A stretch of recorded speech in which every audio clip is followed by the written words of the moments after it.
የዘላለም ሕይወት ወራሽ ነሽ? አዎ አዎ አዎ አዎ። የዘላለም ሕይወት ወራሽ ነሽ? አዎ ነኝ። አዎ የዘላለም ሕይወት ወራሽ ነኝ። የዘላለም ሕይወት ወራሽ እንደሆንሽ እንዴት አወቅሽ? እግዚአብሔር ቃል ላይ ነገረኝ።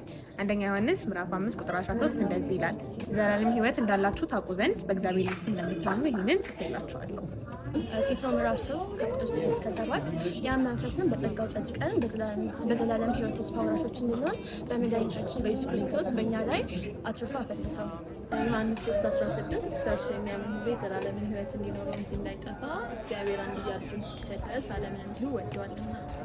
እሱ የሚሰጠን ተስፋ ይህ የዘላለም ሕይወት ነው። አንደኛ ዮሐንስ 2:25 የዘላለም ሕይወት እንዳለ እንዴት አወቅሽ? የኃጢአት ደሞዝ ሞት ነውና የእግዚአብሔር ጸጋ ስጦታ ግን በክርስቶስ ኢየሱስ በጌታችን የዘላለም ሕይወት ነው። ሮሜ 6:23 ጌታ ኢየሱስ ክርስቶስ በሰጠኝ ተስፋ ዮሐንስ 10:27 እስከ 28 በጎቼ ድምፄን ይሰማሉ፣ እኔም አውቃቸዋለሁ፣ ይከተሉኛል፣ እኔም ደግሞ የዘላለምን ሕይወት እሰጣቸዋለሁ።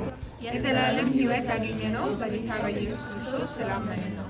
እናንተም ኑ ይህን የዘላለም ሕይወት ውረሱ።